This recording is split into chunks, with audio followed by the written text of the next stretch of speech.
પણ અસામાજિક તત્વો સામે પોલીસની કડક કાર્યવાહી। મધ્ય ગુજરાત વીજ કંપની પોલીસ અને મનપા દ્વારા કુખ્યાત બુટલેગર મહિલાના ઘરે વીજ ચોરી કરતા પકડાતા મીટર જપ્ત કરવાની કાર્યવાહી હાથ ધરાઈ। પશ્ચિમ પોલીસની આગેવાનીમાં હાથ ધરાઈ કાર્યવાહી। નંબર પ્લેટ વગરનું બુલેટ બાઇક પણ ડિટેન કરવામાં આવ્યું। 10થી વધુ અસામાજિક તત્વો સામે કાર્યવાહી કરાઈ। સાવલીમાં જાહેરમાં બુટલેગરનો જન્મદિવસ ઉજવી મચાવાયો આતંક। ટેબલ પર ઘણી ગણાય નહીં એટલી કેકની લાઈન, જોરશોરથી વાગતા ગીતો અને આકાશમાં આતશબાજી। દ્રશ્યો છે વડોદરાના સાવલીના। અહીં એક બુટલેગરના જન્મદિવસની જાહેરમાં ઉજવણી કરી રીતસરનો આતંક મચાવાયો। માથાભારે બુટલેગર મુન્ના જયસ્વાલના જન્મદિવસ નિમિત્તે તેમના પટંગડિયાઓએ 10થી વધુ વિવિધ કેક સાથે ઉજવણી કરી હતી। કાયદાનું ખુલ્લેઆમ ઉલ્લંઘન કરી માથાભારે બુટલેગર મુન્ના જયસ્વાલે જાહેરમાં ખંજર વડે દારૂની બોટલની થીમવાળી કેક કાપી। એટલું જ નહીં, ભાઈના જન્મદિવસ નિમિત્તે જશ્નમાં ડૂબેલા લોકોએ જાહેરમાં ફટાકડા અને આતશબાજી કરી લોકોની ઊંઘ હરામ કરી હતી। તો જોશથી ડીજે વગાડતા આસપાસના લોકોના ઘરની દિવાલો ધ્રુજાવી નાખી। જાણે કોઈ હીરો હોય તે રીતે બુટલેગરના જન્મદિવસના નાના મોટા સૌ કોઈ જોડાયા હતા। તો કુખ્યાત મિતેશ ઉર્ફે બંટાએ હાથમાં પિસ્તોલ અને છરા સાથે હથિયારો સાથે સીન સપાટા પણ કર્યા હતા। ગાંધીનગરમાં આરોગ્ય કર્મીઓનું આંદોલન વધુ ઉગ્ર બનશે। હક જે અમારો છે ઈ જ અમે માંગણી કરીએ છીએ અને ઈ હક અમને મળવો જોઈએ। જ્યાં સુધી અમને આ ટેકનિકલ પગાર ધોરણમાં સમાવેશ કરવામાં નહીં આવે અને અમારી ખાતાકીય પરીક્ષા રદ કરવામાં નહીં આવે ત્યાં સુધી અમારી આ જે હડતાલ છે અચોક્કસ મુદતની ચાલુ જ રહેશે।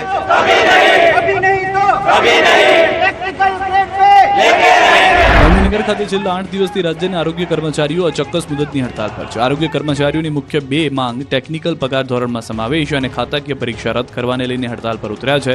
સરકાર દ્વારા હડતાલને અટકાવવા એસમાં લાગુ કરવામાં આવ્યું છે, પરંતુ આરોગ્ય કર્મીઓ પોતાની માંગને લઈને અડગ છે। આરોગ્ય કર્મચારીઓને કારણદર્શક નોટિસ ફટકારી છે, જેની સામે આરોગ્ય કર્મચારીઓએ પૂરતો સમય માંગ્યો છે। જો સરકાર તરફથી પૂરતો સમય આપવામાં નહીં આવે તો આગામી દિવસોમાં ઉગ્ર આંદોલન કરવાની ચીમકી પણ ઉચ્ચારવામાં આવી છે। નોટિસ ફટકારતા આરોગ્ય કર્મચારીઓમાં પણ રોષ જોવા મળી રહ્યો છે। રાજ્યભરના આરોગ્ય કર્મચારીઓ ગાંધીનગરમાં ધરણા પર બેસી ગયા છે અને પાછળ હટવા તૈયાર નથી। એક તરફ સરકાર હડતાલ સમેટવા માટે કડક વલણ અપનાવી રહી છે, તો બીજી તરફ આરોગ્ય કર્મચારીઓ પણ પોતાના હક માટે સંઘર્ષ કરવા તૈયાર છે અને આગામી સમયમાં ઉગ્ર આંદોલનની ચીમકી ઉચ્ચારી છે। સુરત સહિત રાજ્યભરના આરોગ્ય કર્મીઓ હડતાલ પર, ગામડાઓમાં દર્દીઓ રજડ્યા।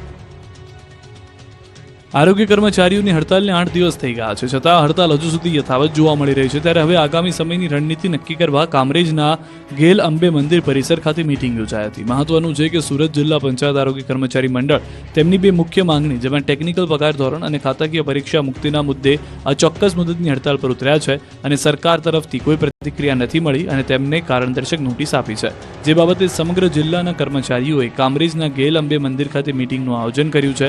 આ મીટિંગમાં રાજકીય કર્મચારી મંડળના નિર્ણય પછી આગામી દિવસોમાં ગાંધીનગર ખાતે જઈ રહ્યા હતા ત્યાં હડતાલ ચાલુ રાખવાનો નિર્ણય લેવાયો। આ હડતાલને લીધે PMJY કાર્ડ, મેલેરિયા રસીકરણ, સગર્ભા સ્ત્રી વગેરેની કામગીરી ઠપ થઈ ગઈ છે અને લાભાર્થીઓને સીધી અસર પણ થઈ રહી છે। આ તરફ ખેડા અને અરવલ્લીના ગામડાઓમાં પણ આરોગ્ય સેવા ખોરવાઈ છે। દર્દીઓને ભારે હાલાકી ભોગવવી પડી રહી છે। રોગચાળો વખરતા લોકો મુશ્કેલીમાં મુકાયા છે। ઘરે ઘરે દર્દીઓ અને લાભાર્થીઓનું રૂટીન ચેકઅપ પણ અટવાઈ ગયું છે। તેમ છતાં સેન્ટર પર હંગામી કર્મચારીઓની પણ ભરતી કરવામાં નથી આવી। જ્યારે સમગ્ર બાબતે જિલ્લા આરોગ્ય અધિકારીઓએ મૌન સેવ્યું છે, તો અરવલ્લીના ધનસુરામાં આરોગ્યની સેવાઓમાં ઉણપ ન આવે તે માટે હંગામી કર્મીઓને મૂકવામાં આવ્યા છે। જેતપુરમાં લોકલ ટોલ ટેક્સને લઈને વિરોધનો વંટોળ ઉઠ્યો છે। લોકલ ટોલ ટેક્સના 10 રૂપિયાને બદલે 20 રૂપિયા કરવામાં આવતા વિરોધ કરાયો। પીઠડિયા ટોલ પ્લાઝા પર સામાન્ય ટોલ 45માંથી 35 રૂપિયા કરવામાં આવ્યા છે, જ્યારે માસિક 255ના પાસ સામે પણ લોકોએ વિરોધ નોંધાવ્યો છે। જેતપુર પીઠડિયા ટોલ પ્લાઝા દર ઘટાડવામાં આવ્યો, પરંતુ લોકલમાં દર વધારવામાં આવ્યો છે, જેના કારણે લોકોમાં રોષ છે। Jetpur Pithadiya toll plaza Jetpur chamber of commerce અને Jetpur dyeing and printing association તેમજ અન્ય સંસ્થાઓ દ્વારા આવેદનપત્ર આપવામાં આવ્યું છે। જેતપુરથી રાજકોટ વચ્ચે 6 લેન રોડ બનાવવાનું કામ ચાલુ છે। તારાપુર પંથકના ખેડૂતો ભાલિયા ઘઉંની ખેતી કરી ભરાઈ ગયા છે। તારાપુર પંથકમાં ખેડૂતો ભાલિયા ઘઉંની ખેતી કરી ભરાઈ ગયા છે। ભાલ પ્રદેશમાં થતા ભાલિયા ઘઉંની હરાજી તારાપુર APMCમાં શરૂ તો થઈ ગઈ છે। ખેડૂતો હોશે હોશે પોતાના ઘઉં લઈને યાર્ડ ખાતે પહોંચી રહ્યા છે। વહેલી સવારથી જ તારાપુર ખેતીવાડી ઉત્પન્ન બજાર સમિતિ ખેડૂતોને ટ્રેક્ટરથી ધમધમી ઉઠે છે। યાર્ડમાં ભાલિયા ઘઉંના ઢગલા થઈ રહ્યા છે। દરરોજ 400 ટ્રેક્ટર ઘઉંની આવક થઈ રહી છે, પરંતુ ભાવ સાંભળે ખેડૂતો નિરાશ થઈને પાછા ફરી રહ્યા છે। ઘઉંના ઓછા ભાવ મળતા ખેડૂતોમાં કચવાટ જોવા મળ્યો। ગત વર્ષની તુલનાએ ઓછા ભાવ મળતા નિરાશ થયા। આ વખતે મણના 750 થી 800 સુધી ભાવ ચાલી રહ્યા છે, એટલે ખેડૂતોને ખર્ચ માથે પડી રહ્યો છે। બીજી તરફ વેપારીઓનું કહેવું છે કે ઘઉંની ગુણવત્તા ઘટી હોવાથી ભાવ ઓછા છે। વડનગરનું 2000 વર્ષ જૂનું હાટકેશ્વર મંદિરનું શિખર સુવર્ણમય બન્યું. સીએમએ 1400 ગ્રામ સોનાથી બનેલા શિખરનું લોકાર્પણ કર્યું.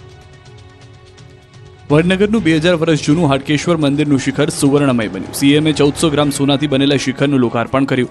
વડનગરના ઐતિહાસિક હાટકેશ્વર મહાદેવ મંદિરના સુવર્ણ શિખરનું અને નવનિર્મિત યજ્ઞશાળાનું મુખ્યમંત્રી ભૂપેન્દ્ર પટેલના હસ્તે અનાવરણ કરવામાં આવ્યું.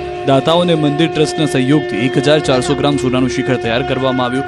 આ સાથે સીએમએ યજ્ઞશાળા અને લાઇટ સાઉન્ડ શોનું પણ લોકાર્પણ કર્યું. રાજસ્થાનના ધોલપુરના પથ્થરથી બનાવવામાં આવેલી આ યજ્ઞશાળામાં સિમેન્ટ અને કોન્ક્રીટનો ઉપયોગ કરવામાં આવ્યો નથી. ભવિષ્યમાં અહીં હવન અને યજ્ઞ જેવા ધાર્મિક કાર્યક્રમો યોજાશે. ગુજરાત સરકારે અંબાજી અને મોઢેરા સૂર્ય મંદિર બાદ હવે વડનગરના હાટકેશ્વર મહાદેવ મંદિરે ₹5.5 કરોડના ખર્ચે લાઇટ એન્ડ સાઉન્ડ શો તૈયાર કર્યો છે. આ શોમાં વડનગરનો ઇતિહાસ અને હાટકેશ્વર દાદાના પ્રાગટ્યની કથા રજૂ કરવામાં આવી છે. હાટકેશ્વર મંદિર ઉત્તર ગુજરાતનું એક વિશિષ્ટ શિવ મંદિર છે. પૌરાણિક માન્યતા અનુસાર આ મંદિરનો ઇતિહાસ 2000 વર્ષ જૂનો છે. કહેવાય છે કે અહીંના શિવલિંગની સ્થાપના સ્વયં બ્રહ્માજીએ કરી હતી. 17મી સદીમાં વડનગરના નાગર બ્રાહ્મણોએ મંદિરનો જીર્ણોદ્ધાર કરાવ્યો હતો. પ્રધાનમંત્રી નરેન્દ્ર મોદી બાળપણમાં અહીં પાસે આવેલા BN સ્કૂલમાં જ અભ્યાસ દરમિયાન રિસેસ દરમિયાન વડાપ્રધાન નરેન્દ્ર મોદી આ મંદિરમાં આવી પૂજા અર્ચના કરતા હતા. રાજકોટના સાંસદ પુરુષોત્તમ રૂપાલાએ ગોળ બનાવ્યો. રાજકોટના સાંસદ અને ખેડૂત નેતાની ઓળખ ધરાવતા પુરુષોત્તમ રૂપાલા અગાઉ બાઇકની સવારી કરી ચર્ચામાં આવ્યા હતા. ત્યારે હવે રૂપાલાએ કોટડા સાંગાણીમાં શેરડી પીલી ગોળ બનાવ્યો. પૂર્વ ધારાસભ્ય અને સાંગણીના ખેડૂત આગેવાન ચંદુભાઈ વગાસિયાની વાડીએ રૂપાલા શેરડી પીલીને ગોળ બનાવી રહ્યા હોવાના દ્રશ્યો જોવા મળ્યા. તાજેતરમાં રાજકોટના સાંસદ પુરુષોત્તમ રૂપાલા ગોંડલના પૂર્વ ધારાસભ્ય અને કોટડા સાંગાણીના ખેડૂત આગેવાન ચંદુભાઈ વગાસિયાની વાડી ખાતે પહોંચ્યા.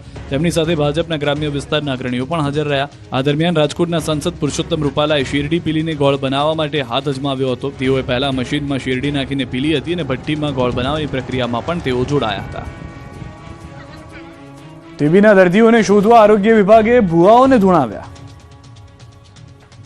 એક તરફ અંધશ્રદ્ધા દૂર કરવા કાયદા બને છે, ત્યારે છોટાઉદેપુરમાં આરોગ્ય વિભાગ ભુવાના ભરોસે દર્દીઓ